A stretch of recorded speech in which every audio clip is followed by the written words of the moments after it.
Hey guys, Sandy here. My challenge for this week was to compare and contrast a book to movie adaptation that was not Harry Potter.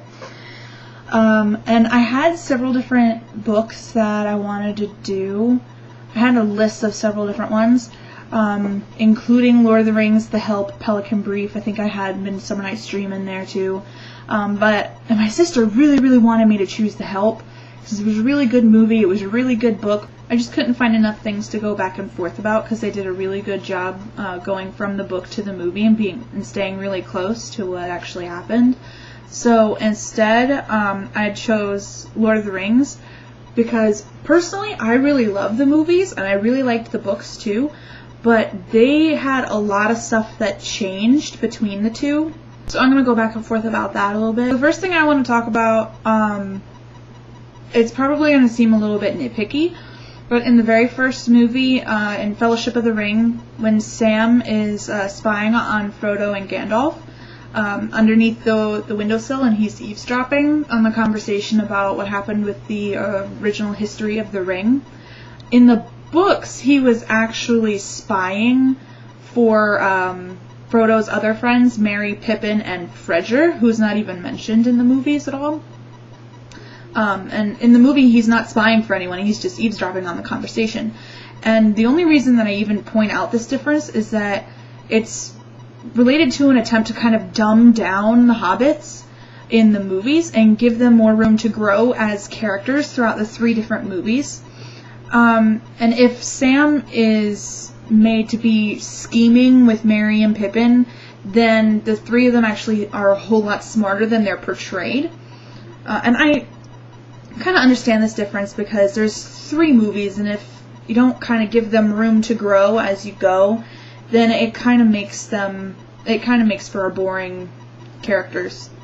So that's the only reason that I mentioned that. Another part that really kind of made me actually really happy with going from the books to the movies was that in Fellowship of the Ring, before the hobbits reach Bree, they go through the Old Forest and they meet up with Tom Bombadil. And that entire section was completely left out in the movies. And I was so happy that they left that out, because personally I thought that was the most boring part of the entire series. I'm usually a very quick reader. It took me forever to get through these books. They were really good, but it just took me a long time to get through them. And it was partially because of the Tom Bombadil part. It really set me off as to the tone for the entire series. It was boring. Tom Bombadil, I understand why it's important in the books. He was the only person in the entire series of novels who was able to completely resist the power of the ring. But it was boring, and it wasn't necessary to the larger storyline, so I'm really glad they cut it out. The story, for me, really picked up when the hobbits got to Bree, and we're supposed to meet Gandalf there.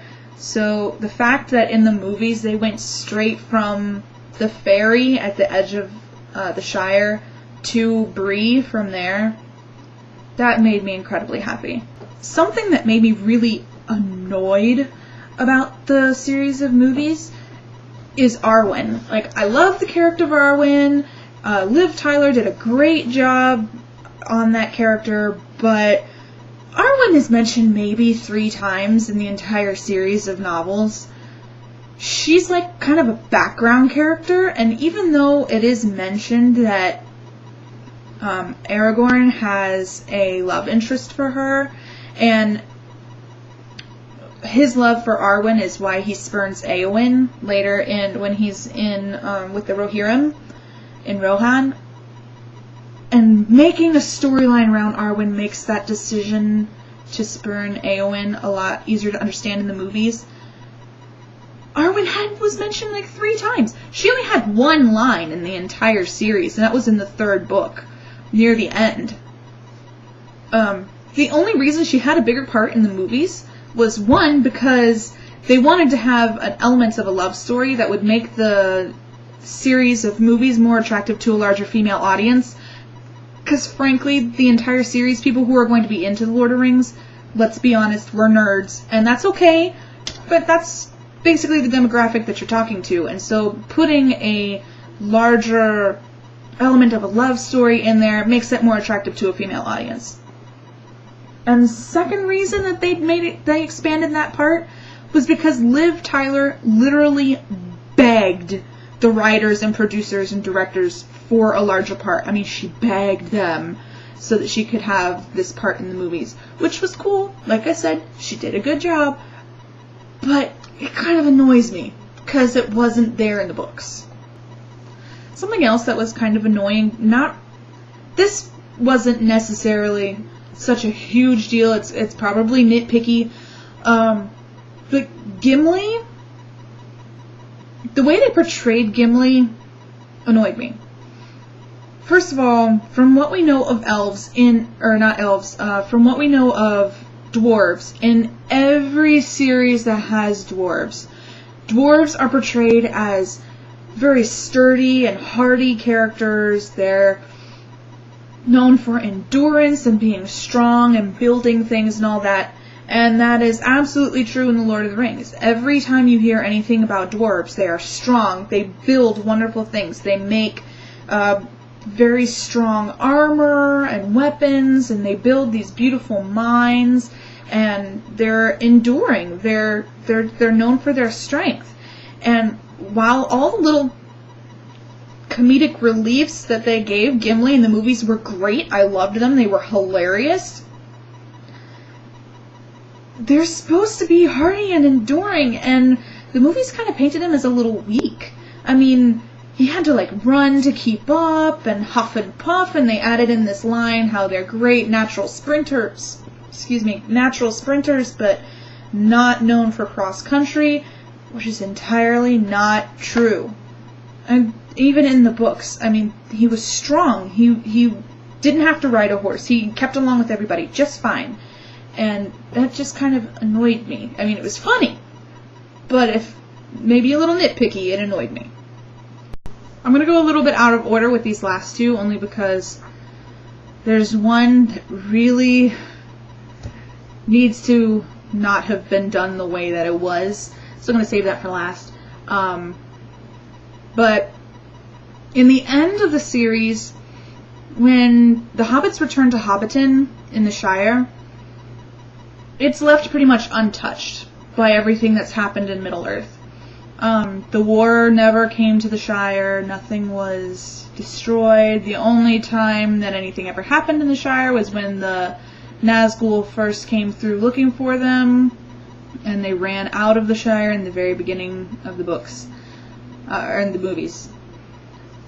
In the books, a great part of Hobbiton was actually destroyed. There was a lot of the Shire, actually, that had taken some heavy damage during the war. And it's kind of important because it shows how this peaceful society of hobbits who never get involved in anything else that happens in Middle-earth, they keep to themselves, they're nice, peaceful people, or nothing ever happens to them.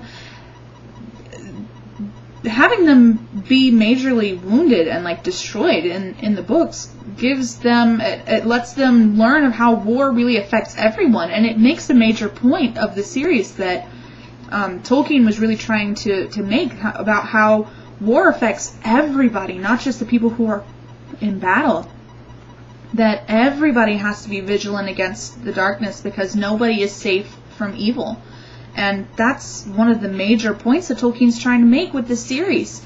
And by leaving out that entire chapter and showing Hobbiton as basically untouched, it doesn't get at the heart of what the series was about. And that, I think they needed to have done that differently. Peter Jackson did a great job transcribing the books into the movies. I love the movies actually more than I like the books, but that needed to have been done differently. The biggest thing, absolute biggest thing that made me mad about the series, and I rarely get mad about movies based on books only because there's a lot that happens in novels that you can't transcribe to film. I know that, There are things that are funny in the books that's written on the page that's not funny when you do it on screen. There's things that happen in books that you simply cannot put into movies. I understand that. I try to keep them wholly separate so that I can enjoy them and not nitpick the entire thing. But the encounter with Shelob, the big giant spider, when Gollum leads them into the cave or tells them that's the shortcut into Mordor, that was done like completely wrong. There are at least 6 things that were done completely wrong in the movies that but they were important. And it didn't make sense to have them do it the way they did on film when the things that were done in the book made so much more sense. First of all, looking at it as a whole, it was actually supposed to take place at the end of the Two Towers, and it didn't. They moved it. They moved it into Return of the King. And I understand why they did that. It makes for a really great cliffhanger at the end of the Two Towers, having Gollum say, "Oh, I'll lead them to her, I'll let her kill them, and I won't have to take care of the hobbits." Okay, so it makes for a really great cliffhanger, and it makes you want to tune into the next movie. That's great. But the entire encounter is changed. First of all, Sam and Frodo were never separated in the books. They went through the entire encounter together. Frodo never asked Sam to return to the Shire. He never told him to go home. In the movies, they had this whole scene where he got mad and he told him to go home, and Sam decided later, as he was coming back down the stairs, that he would go back and go after him because something was happening and he needed to warn him and all this kind of stuff. That's not how it happened. They were never separated. And it kind of sets the tone for the rest of the story that, Sam never left Frodo's side. They went through the whole thing together. He was never supposed to carry that burden alone. Secondly, the cave was supposed to be pitch black. Okay, the hobbits were supposed to find their way through by feeling along the walls and having that guide them through the cave. In the movies, the cave was actually pretty well lit, and they had the bottle that Galadriel gave them, the light from the star Elendil, and that was supposed to keep them safe and give them light and along in the darkness and all that kind of thing. Never happened in the books. Never happened. It was pitch black. They were supposed to find their way by feeling along on the walls. Thirdly, the webs, Shelob's webs, spider webs, Frodo was supposed to bounce off of those. They made them like sticky in the movies, and he was like helplessly all in the web and somehow managed to cut his way free. Complete baloney. Never happened. He was supposed to bounce off. Fourth of all, Frodo actually went on the offensive against Shelob. In the movies, they made this whole big thing about, it was so hard to fight against her. I'll use the little light from the star, and I'll chase her away, and, I'll make a few stabs and kind of fend her off. No, he actually went on the offensive against her and, really tried to kill her. And then, also, because Sam was actually with Frodo in the books, Sam was able to warn Frodo about Shelob coming out of the lair afterwards, after they got out, and, Shelob was coming to stab Frodo. Sam actually warned Frodo about that. And in the movies, since Sam wasn't there, nobody warned Frodo and he got stabbed. Now, he did get stabbed in the books too, but he was stabbed in the neck, not in the stomach. It never should have happened that he was stabbed in the stomach, like in the movies, because he was wearing mithril. He was wearing the chainmail. The stab should never have gotten through the chainmail. And in the movie, somehow it did. After they made this huge deal about it being tough as dragon scales and really, really tough, nothing being able to break through it, and yet Shelob's stinger suddenly somehow does, makes absolutely no sense. He was stabbed in the neck, and that's how he was poisoned and almost died. So, that made me mad. So that's my discussion about Lord of the Rings being transcribed from the movie to the book. I wish they had done a few things very differently. For the most part, I really enjoyed the movies, and actually I am totally excited. They're now making The Hobbit, which is supposed to come out next year. I'll put a link to the trailer down below in the doobly-doo. It looks amazing, and they have the dwarfs singing, and it sounds so nice. And it's actually the original melody that they used in the original movie version of The Hobbit that they did.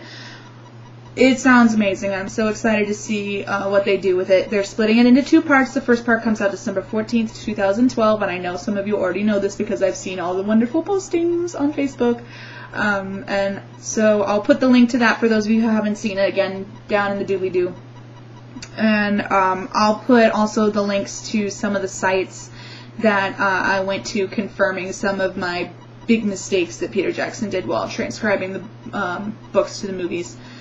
As a side note to today's video, as you can see, I've added some new decor to my wall. I have my sister help me put up my cross collections. You can see over there, and that's actually not all of them that I own, but it's a good many of them. So I had them put up so that I could take the box out of my room because my fiance came into town this weekend, and I needed space on the floor.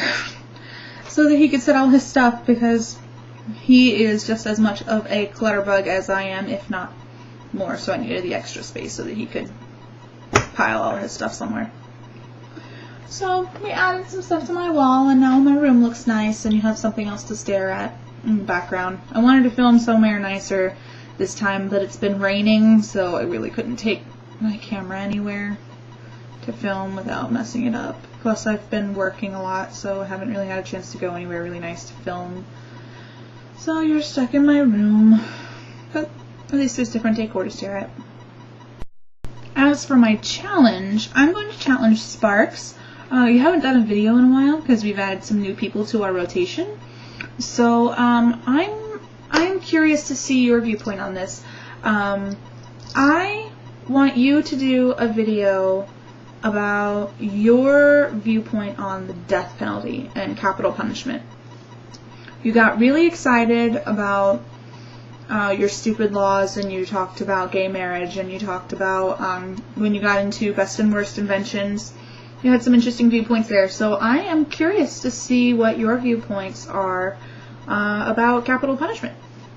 So that is your challenge for next time. And until you see me again, this is Sandy signing off. See you guys later.